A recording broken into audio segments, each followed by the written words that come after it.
ہندوستان کے ساتھ سب سے پہلے میں اس بات کا ذکر کروں گا کہ ہندوستان نے جو ڈیموگرافک چینجز کے حوالے سے جو اقدامات شروع کیے ہیں وہ نہایت پریشان کن اور تکلیف دہ ہیں، مگر یہ ذہن میں رکھیے کہ اللہ تعالیٰ کا بھی ایک اپنی مشیت ہوتی ہے. جیسے میں نے آپ سے ذکر کیا کہ ہندوستان جن راستوں پر نکلا ہے اس نے اپنی مائنورٹیز کو، خاص بالخصوص مسلمانوں کو جس طرح سے آئسولیٹ کرنا شروع کیا ہے، اس کے اندر ہمیں خطرہ اس بات کا ہے کہ ہندوستان جو اپنے آپ کو بھارت جس انداز سے کہتا ہے، کبھی اس طرح سے بھارت دنیا کی تاریخ میں ایگزسٹ نہیں کیا. یہ انگریزوں نے اس کو انڈیا نام دیا اور کیونکہ اس کو انہوں نے رول کرنا تھا، ورنہ یہ بہت ساری اکائیوں کے اندر تھا. اور جب 500 سے زیادہ پرنسلی سٹیٹس تھیں اسی ہندوستان کے اندر، تو یہ ایک آرٹیفیشل ایک یونٹی کی کیفیت ہے جس کا کوئی مقصد. پاکستان کا قیام کے اندر تو پاکستان کا مطلب کیا، لا الہ الا اللہ، اور پاکستان کا وہ ڈائریکشن جو ریاست مدینہ کی طرف یا ان پرنسپلز کی طرف جاتا ہے جس کی بنیاد پر ہم ایک دوسرے کے ساتھ اپنے تعلقات پیدا کرتے ہیں، اور جس بنیاد پر ہمیں ہر مسلم، یہ ایک بدن کے اعتبار سے جہاں کہیں زخم لگتا ہے ہمیں تکلیف ہوتی ہے، تو پاکستان کے مقاصد اور فاؤنڈیشن کے اندر تو وہ بڑے بڑے اصول بھی موجود ہیں. ہندوستان ایک جیوگرافیکل اینٹیٹی کے اعتبار سے جو چل رہا ہے، اس کو وہ رسک نہیں لینے چاہیے جو وہ لے رہا ہے آج. کیونکہ مجھے لگتا یہ ہے کہ افغانستان کے اندر جب امن خراب ہوا تو پاکستان سفر تھا. سب سے زیادہ میرے افغانی بھائی پریشان ہوئے، دوسرے نمبر پر پاکستان کی پریشانی بڑھ گئی، پاکستان کو بہت قیمت ادا کرنی پڑی. تو ہم یہ کہتے ہیں کہ ہندوستان کو اس راستے سے ہٹنا چاہیے، اور کمیٹی آف نیشنز کے اندر، اقوام متحدہ کے اندر یہ بات کرتے ہیں. اور کیا کیا چیزیں ہم یاد دلاتے ہیں؟ ہم اصول یاد دلاتے ہیں، ہم قوانین یاد دلاتے ہیں، ہم ان وعدوں کا تذکرہ کرتے ہیں جس بنیاد کے طور پر دنیا کے اندر اقوام متحدہ کا قیام ہوا. ہم ان وعدوں کا، ان ریزولوشنز کا ذکر کرتے ہیں، بہت سارے 38 یو این ریزولوشن 38 39 47 جس میں پلیبیسائٹ کا ذکر ہوا اور ہندوستان نے اس کو قبول کیا. پھر 51 جس کے اندر ری افرم کیا گیا کہ پلیبیسائٹ جو ہے وہ حق خود ارادیت کو دنیا نے تسلیم کیا اور ہندوستان نے تسلیم کیا. یو این 80 ریزولوشن نمبر 80 اور 91 جس کے اندر پچھلے سارے ریزولوشنز کے ساتھ پھر اس کو ری افرم کیا سارے ریزولوشنز کو کہ جی یہ ریزولوشنز ہمیں منظور ہیں. سیکیورٹی کونسل نے ری افرم کیا، یونائٹڈ نیشنز نے ری افرم کیا. تو یہ ایک تو لمبی کہانی ہے جس کے اندر آہستہ آہستہ آہستہ آہستہ ہندوستان ان سے پیچھے ہٹتا رہا، اور ان اصولوں کا پھر 122 123 126 اتنے سارے ریزولوشنز ہیں جس کی ہندوستان مخالفت کرتا ہے. تو ہم قانونی لیول پر، ڈپلومیٹک لیول پر، یہ ہماری مشین کی رفتار، آپ سے میں اتفاق کرتا ہوں کہ اس مشین کی رفتار کو ہم کو تیز کرنا چاہیے. مگر سب سے بڑی چیز دنیا پر اثر کس چیز کا ہوتا ہے؟ اور شاید جب آپ سے ملاقات ہوئی تھی آپ نے کوئی 2 سال پہلے اسی فورم کے اندر، تو میں نے اس بات کا ذکر کیا تھا کہ دنیا کو تکلیف پہنچتی ہے امیجری دیکھ کر، انسان کو انسان سے تکلیف پہنچتی ہے. مجھے اس بات کی تکلیف ہے کہ میں بھی ڈیوائیڈڈ فیملی کا ہوں، میرے رشتہ دار ہندوستان میں موجود ہیں، مجھے ان کے حالات کے اعتبار سے تکلیف پہنچے گی. آپ کو تو ڈائریکٹ تعلق روزانہ کا ہے، آپ کو تکلیف پہنچتی ہے جو کچھ وہاں سری نگر میں ہوتا ہے، جو کچھ دوسری جگہوں پر ہوتا ہے، یہ تکلیف آپ کی ڈائریکٹ ہے. اچھا، آپ کو پتا ہے کہ کیا ظلم ہو رہا ہوگا، دنیا کو دکھانا ہمارا ایک کام ہے کہ دنیا کو بتائیں. آج کل سوشل میڈیا جو ہے وہی سب سے پہلے اور سب سے جلدی اس بات کو دور دور تک پہنچاتا ہے. آپ کو یاد ہوگا کہ سیرین ایک بچے کی تصویر میڈیٹرینین میں ڈوب گیا، چھوٹا سا بچہ، اس کی تصویر نے دنیا میں تہلکہ مچایا. میں سمجھتا ہوں کہ ہندوستان نے یہ مکاری کی ہے، یہ چالاکی کی ہے کہ اس کے بہیمانہ مظالم جو ہے وہ چھپانے کے لیے اس نے وہاں پر وائی فائی کو، براڈ بینڈ کو اس بات کی اجازت نہیں ہے کہ وہاں سے تصویریں باہر نکلیں. پاکستان میں آپ لوگوں نے، آپ کا جو آزاد ریاست کشمیر کی ہے، آپ نے یہاں پر سب کو ویلکم کیا، انٹرنیشنل ڈپلومیٹس کو ویلکم کیا، دکھایا ان کو کہ یہاں امن ہے اور ہندوستان ایل او سی کے خلاف کتنی وائلیشنز کرتا ہے. آپ نے دکھایا ہندوستان اپنے ہاں اجازت نہیں دیتا دنیا کے ڈیلیگیشنز کو جانے کے لیے، کچھ چھپانا ہوگا نا، اسی لیے اجازت نہیں دیتا. تو ہمارا پاکستان کا مطالبہ سب سے پہلا تو یہی ہے کہ کھولو تو صحیح، دنیا کو نظر تو آئے کہ تم کر کیا رہے ہو. تم چھپا چھپا کر جیسے مختلف ممالک نے جہاں مظالم دوسری قوموں پر کیے ہیں فلسطین بشمول، چھپا کر دنیا کو پتہ نہیں چلنے دیتے کہ کیا ہو رہا ہے. دنیا کو پتہ چل گیا کہ جو مظالم کشمیر میں ہوئے ہیں تو دنیا کا ضمیر جاگے گا، مسلم امہ کا ضمیر جاگے گا. لہٰذا ہمارا کام یہ ہے کہ اس ضمیر کو جگانے کے اعتبار سے وہ ویژول ایویڈنس جو ہے اس کا بھی پرچار کریں. لہٰذا ہندوستان کو بیک فٹ پر پہلا قدم یہ کہ تم اپنی وادی کو، آکوپائیڈ لینڈز کو کھولو، میڈیا جائے، ڈیلیگیشن جائیں، آپ لوگ جا سکیں اور دیکھ سکیں کہ کیا ہو رہا ہے. میں سمجھتا ہوں کہ جو مظالم کی کیفیت ہے وہ تو بڑی انوکھی آپ نے برداشت کی. جو پیلٹ گنز کا استعمال ہے دنیا میں شاید کہیں نہیں ہوا، اور جب میں یہ 2010 سے شروع ہوا اور جب میں 2013 سے 18 تک قومی اسمبلی کا ممبر تھا تو میں اس وقت یہ چیلنج کرتا تھا کہ ہندوستان میں مختلف جگہوں پر اس کو ریزسٹنسز ہوں گی، میزورام علاقے میں، آسام میں، ہر جگہ پر، مگر وہ پیلٹ گنز استعمال نہیں کرے گا. پیلٹ گنز اس نے صرف مسلمانوں کے خلاف استعمال کی اور کشمیر کے اندر کی، اور بڑی گھناؤنی کیفیت ہے. بچے جس انداز سے زخمی ہوئے، نابینا ہوئے، مر گئے، شہید ہو گئے، جس طرح سے عورتیں شہید ہوئیں اس سے اور نابینا ہوئیں، تو بڑا گھناؤنا ہتھیار ہے جس کو استعمال کیا گیا. اس کی مذمت ہم کرتے بھی ہیں اور دنیا کو دکھانا چاہتے ہیں مسلسل کہ ہوا کیا. جس طرح سے جھوٹے انکاؤنٹرز ہوئے، جس طرح سے لوگوں کو شہید کیا گیا، جس طرح سے قبروں کا پتہ چلا کہ جہاں تدفین کی گئی، جس طرح سے ظلم کیا گیا، ٹارچر کیا گیا، اور ہندوستان پوری سازشوں میں ملوث ہے. پاکستان کے خلاف اس نے جو دہشت گردی کے تقریباً 22 ارب روپے خرچ کیے ہیں تو پاکستان کو ڈی سٹیبلائز کرنے کی کوششیں کرنے میں. ڈس انفو لیب دیکھی آپ نے، ڈس انفو لیب کے اعتبار سے دنیا کو جھوٹ کا پرچار کیا گیا. تو لہٰذا میرے اوپر فرض بنتا ہے کہ میں سچ کا پرچار کروں، اور سچ کا پرچار کروں ویژول ایویڈنسز کے ساتھ کہ جو وہاں پر ہوا. دنیا کے ضمیر کو جھنجھوڑیں، دکھائیں، بتائیں، بار بار جگائیں، اس کو دبنے نہ دیں. میں نے کل ایک فرینچ رائٹر کی ایک کتاب لکھی کہ سب سے پہلا کام جو ہوتا ہے کسی قوم کو جینوسائیڈ کی طرف لے جانے کے لیے، لیکویڈیٹ کرنے کے لیے، وہ یہ ہوتا ہے کہ اس کی جو یاد ہے اس کو مسخ کیا جائے، اس کی کتابوں کو ختم کیا جائے، اس کے کلچر کو مٹانے کی کوشش کی جائے، اس کی تاریخ جو ہے اس کو بھی مسخ کیا جائے، اور پھر کسی کو کہا جائے کہ نئی کتابیں لکھو، نئی تاریخ مسخ کرو، نیا کلچر بناؤ. یہ ہندوستان اپنے ماضی کے اعتبار سے کر بھی رہا ہے، آج اپنے ملک کے اندر کر رہا ہے، جب وہ مسلمانوں کی تاریخ کو مسخ کر رہا ہے، مٹا رہا ہے. وہی کشمیر میں کوشش کر رہا ہے. پھر نئی تاریخیں لکھی جائے، نئی کتابیں لکھی جائیں، مگر تاکہ قوم اس بات کو بھول جائے. تو کل میں نے کہا تھا، میں دوبارہ یاد دلانا چاہتا ہوں اس بات کو، کہ نہ کشمیری اس بات کو بھول سکتے ہیں، ایک بھی کشمیری زندہ ہوگا بھول نہیں سکتے جو ان کے ساتھ گزری ہے. جو جدوجہد ہے وہ جاری رکھیں گے ہر قیمت پر. کوئی ان کی تاریخ کو مس نہیں کر سکتا، یادداشت موجود ہے، اور آج کل کی دنیا کے اندر کتابوں کو بھی کوئی ختم نہیں کر سکتا. لہذا سب سے بڑی جدوجہد یہ ہے، پاور کے خلاف، طاقت کے خلاف، ظالم کے خلاف، یہ ہے کہ اپنی یادداشت کو بھولنے مت دو اور دنیا کو بتاتے چلے جاؤ. ماضی کبھی مردہ نہیں ہوتا. دنیا کو بتاتے چلے جاؤ کہ کیا ہوا، کیا مظالم ہے، کس انداز سے عورتوں کی بے حرمتی کی جاتی ہے اور کس انداز سے اس کو ہتھیار کے طور پر استعمال کیا جاتا ہے، کس انداز سے کتنے واقعات موجود ہیں جو میں یہاں جس کا ذکر کروں تو آپ سب کی اور میری آنکھوں میں آنسو ہو جائے. کس طرح سے مسلمان بچیوں کے ساتھ جو ریپ کے انسیڈنٹس ہوئے اور جس طرح سے گینگ ریپ کے انسیڈنٹس ہوئے وہ دنیا کے سامنے موجود ہیں، اور بھارتی فوجیوں نے اس بات کی حرکت کی. کتنا بڑا ظلم ہے انڈین ایلیگلی آکوپائڈ کشمیر کے اندر کہ اگر ہماری پاپولیشن 80 لاکھ ہے تو وہاں پر 10 لاکھ افواج موجود ہیں یا 9 لاکھ افواج موجود ہیں.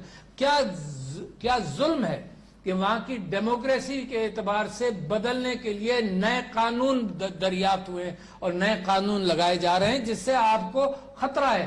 مگر میرے بھائیوں، کشمیر کے وہ لوگوں جہاں تک ہماری بات جائے گی کوئی اس کو ختم نہیں کر سکتا. اللہ تعالیٰ نے دنیا کی تاریخ میں کوئی نسلوں کو ختم نہیں ہونے دیا. اور یورپ تو جانتا ہے کہ یہودیوں کو جتنا آئسولیٹ کرنے کی کوشش کی اور مسلمانوں نے تو ہمیشہ ایک اچھا رویہ اختیار کیا, کوئی ختم نہیں ہوا. جو برلن کے اندر جو گھیٹوز بنائے گئے تھے, آپ کو تعجب ہوگا سن کر کہ اس میں 1 لاکھ سے زیادہ لوگ موجود تھے, اور وہ چوڑا 16 فٹ چوڑا پتلی سی گلی, 16 فٹ چوڑی پتلی گلی تھی. ختم ہوئے کیا؟ نہیں ختم ہوئے, ختم نہیں ہو سکتے. یہ اپنے آنکھوں میں دھول جھونکنے کی بات ہے کہ ڈیموگرافک چینجز لے کر آئے, مگر یہ کہ ہمارے لیے خطرہ ضرور ہے, اس کا مقابلہ ضرور کرنا ہے. اور جو فگرز آپ نے بتائے بڑے الارمنگ ہیں. کل میں نے ذکر کیا تھا کہ تقریباً 15 لاکھ یا 18 لاکھ کے قریب یہ نئے ڈومیسائل ایشو ہیں. آپ نے آج ایک فگر دیا ہے کہ آپ کی اطلاعات کے مطابق یہ 33 لاکھ تک بات پہنچ گئی ہے. تو بڑی خطرناک بات ہے. دنیا کو ہم نے ابھی جگانا ہے. آپ نے بالکل صحیح فرمایا آپ لوگوں نے کہ یہ ونڈو آف اپارچونٹی چھوٹی ہے, مگر ہندوستان نے جو حرکتیں کی ہیں اپنے فارمرز کے ساتھ جو کیا ہے, جو مسلمانوں کے ساتھ کر رہا ہے, وہ دنیا کا اٹینشن خود انوائٹ کر رہا ہے. وہ اس بات پر اب یونائٹڈ نیشن سے امریکی صدر ہو یا یورپین یونین ہو, اور یونائٹڈ نیشنز کے ہیومن رائٹس کمیشن نے جو 2018 کی اپنی رپورٹ دی ہے, اس سے بالکل آیا یہ بات ہے کہ مظالم کی کیفیت ہندوستان میں کیا ہے. اچھا, ایک تو آپ نے بھی یہاں ذکر کیا, ایک تو ہیومن رائٹس ایشو ہے, اس کو اجاگر ہم کرتے ہیں, مگر آپ کا جو الحاق کا اور آزادی کی خواہش ہے, اس کا ہیومن رائٹ سے کوئی تعلق نہیں.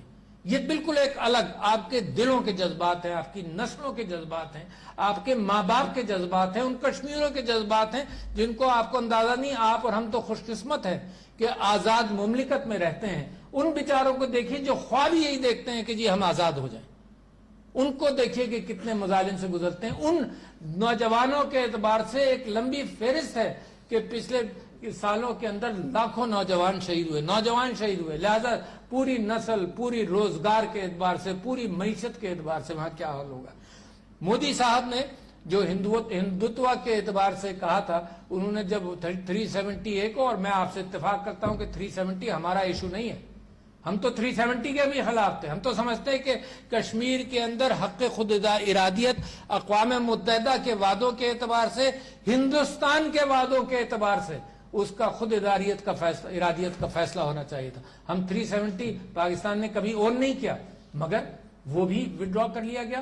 اور مجھے افسوس اس بات پر ہے کہ کچھ لوگوں کو کشمیر کے مسلمان قیادت کو ہندوستان نے بڑا عرصہ بیوقوف بنایا, غلط راستے پہ لگایا, اور ہندوستان کی قیادت جو ان کے وارثین ہیں وہ بھی یہ کہتے ہیں کہ ہم گمراہ ہوئے, ہم غلط راستے پہ لے جائے گئے, اور ہم سے جو وعدے کیے گئے وہ پورے نہیں کیے گئے. اب آپ یہ دیکھیے کہ جہاں تعلیم کے اعتبار سے سٹینڈ سٹل ہو, جہاں لاک ڈاؤن پورا کیا گیا ہو, جہاں آزادی کی کیفیت کوئی نہیں, جہاں اگر آپ ویڈیو کھینچ لیں یا سوشل میڈیا میں کہیں میسج بھیج دیں تو آپ کے خلاف FIR ہوتا ہے, جہاں لوگوں کو اٹھا لیا جائے اور پھر پتہ نہ چلے, اور بڑے پیمانے پر, اکا دکا نہیں, بہت بڑے پیمانے پر میرے کشمیری بھائی اس بات کی قربانی دیتے ہیں.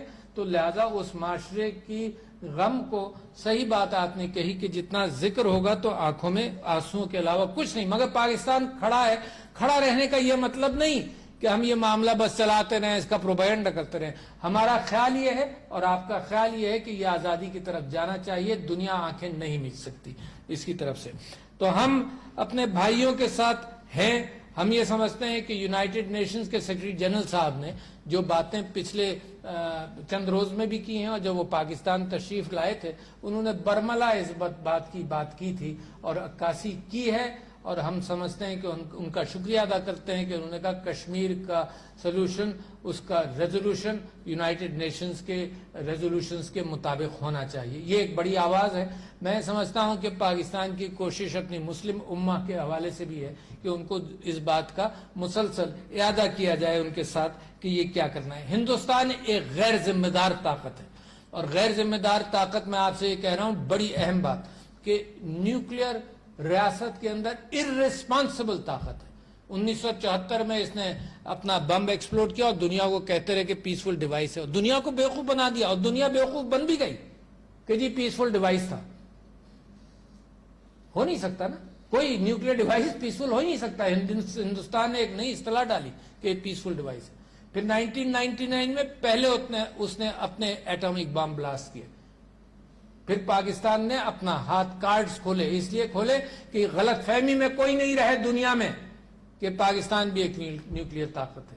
اس کے بعد اس نے 1971 کے بعد پہلی مرتبہ اکراس پاکستان پلوامہ، جو میں سمجھتا ہوں کہ اپنی فیک انکاؤنٹر تھا، پلوامہ کا بہانہ لے کر، اور آج ای یو ڈس انفو لیب پر میں اور بھی گفتگو کرنا چاہتا ہوں، ای یو ڈس انفو لیب کے اعتبار سے اور مختلف اور وضاحتوں کے اعتبار سے یہ پتہ چل گیا کہ انہوں نے جو پاکستان پر حملہ کیا، جس کا ہماری افواج پر کو خراج تحسین ہے کہ منہ توڑ جواب دیا، جہاز بھی گرایا، پائلٹ بھی ہاتھ میں آیا، تو وہ صرف اپنے الیکشن کے لیے کیا اس نے۔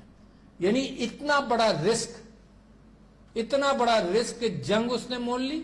یہ تو پاکستان کی دنیا کے سامنے، کیونکہ ہم چاہتے ہیں ریزولوشن تو ہو نا، تو آپ کو یاد ہے کہ جتنی تحریکیں دنیا کے اندر تھیں وہ 9/11 کے بعد ان کے اوپر ایک دہشت گردی کا لیبل مسلمانوں کی تحریکوں پر لگایا گیا۔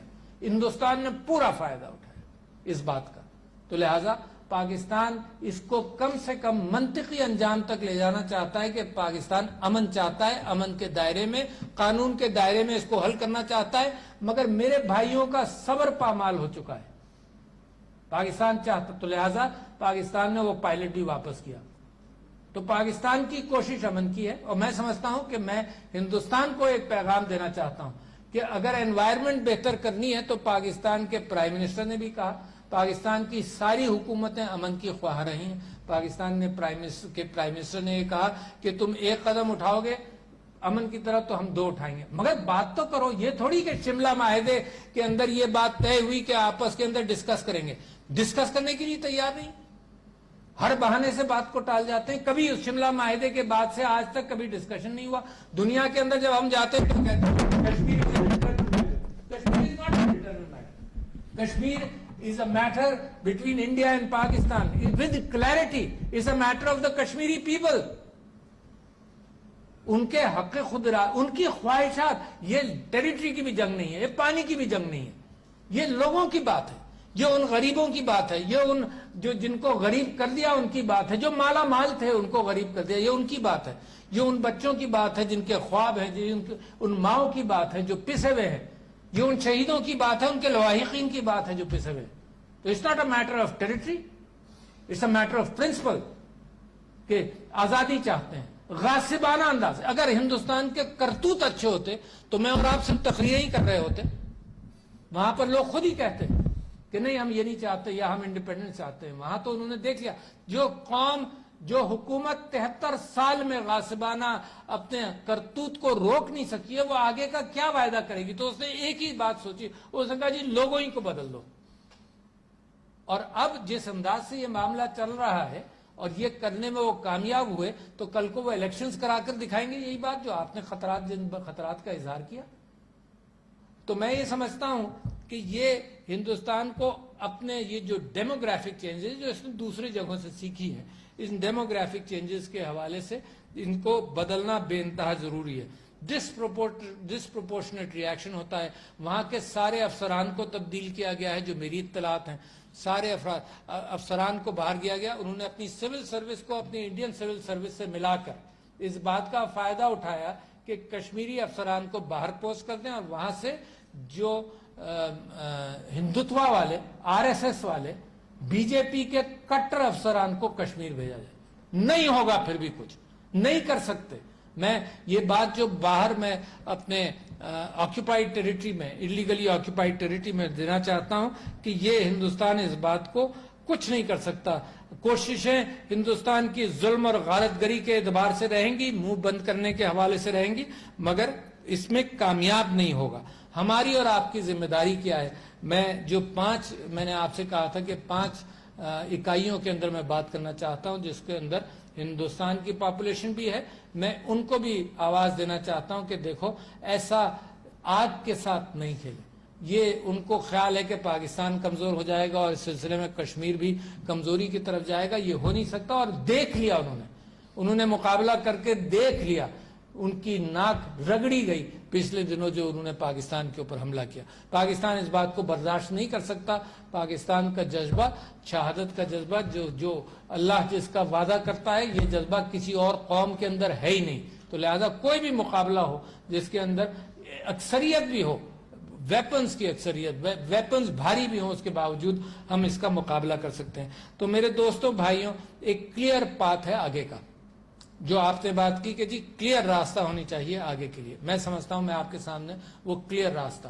دیکھیے، یہ جدوجہد اس بات کی کہ ہندوستان کشمیر کو، آکیوپائڈ کشمیر کو کھولے میڈیا کے لیے، یہ پہلا قدم ہے.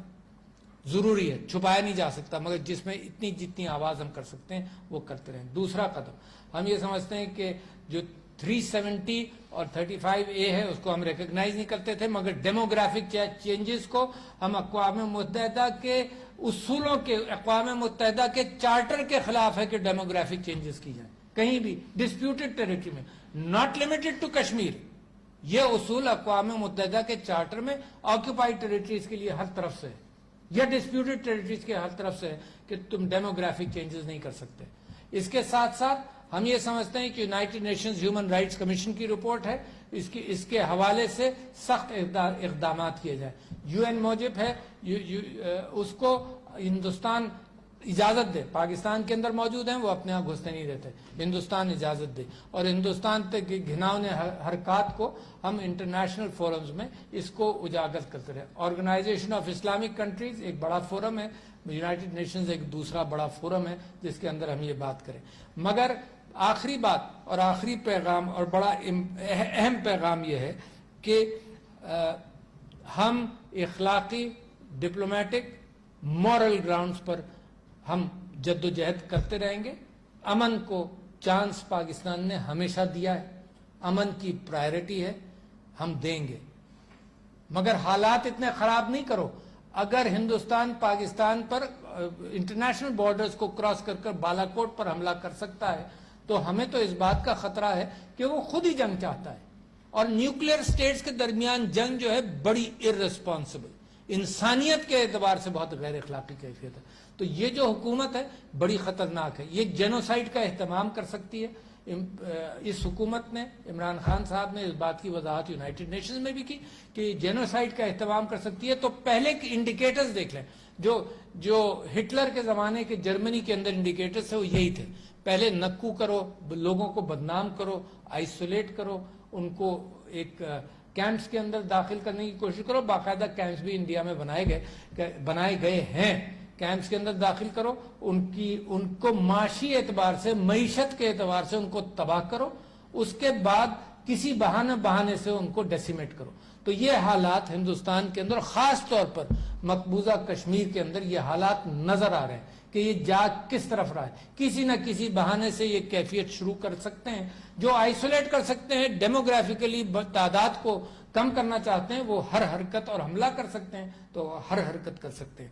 تو میں سمجھتا ہوں کہ ہمارا پیغام ان کشمیری بھائیوں کے لیے جو مقبوضہ کشمیر میں رہتے ہیں، ان کے ساتھ ہم سب، آپ اور ہم سب مل کر، کوئی ہمارے درمیان اس بات کا اختلاف ہی نہیں ہے کہ ہم ان کے ساتھ ہیں، ان کی جدوجہد میں ان کے ساتھ ہیں.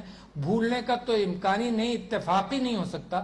ہم اس بات کو بار بار دنیا کے سامنے اجاگر کرنا چاہتے ہیں کہ آپ کے اوپر کیا مظالم ہے. اور میں یہ پیغام بھی دینا چاہتا ہوں کہ جس اعتبار سے ہندوستان خود اپنے آپ کو آگ لگا رہا ہے، میں سمجھتا ہوں اس چیز کا ریزولوشن، اور امریکہ کے اندر جو چینج آئی ہے وہاں بھی میں سمجھتا ہوں کہ وہاں سے بھی یہ بات چلنی چاہیے کہ اس کا ریزولوشن ایک ہی ہے، according to the principles of the United Nations Charter and the resolutions. اس کے علاوہ کوئی حل نہیں. ہندوستان کو ہم موقع دینا چاہتے ہیں. یہ دعوت ہے کہ حالات بہتر کرنے کے لیے پاکستان نے پوری کوشش کر لی ہے. اگر آپ کوئی مثبت قدم کریں گے تو اس طرف حالات جا سکتے ہیں. کشمیر کے ریزولوشن کے بغیر ہمارے اور آپ کے تعلقات بہتر ہو ہی نہیں سکتے. ہم یہ ریپیٹ کرتے چلے جا رہے ہیں اور کرتے رہیں گے. پاکستان یہ کوئی قیمت نہیں ہے، اس کو ہم قیمت بھی نہیں کہتے، کہ جو ہم نے اپنے اصولوں کی خاطر، موریلٹی کی خاطر، اپنے بھائیوں کی خاطر جو ہم نے سٹینڈ پچھلے 73 سال میں لیا ہے، وہ stand irrespective of government in Pakistan, وہ سٹینڈ ہمارا جاری رہے گا.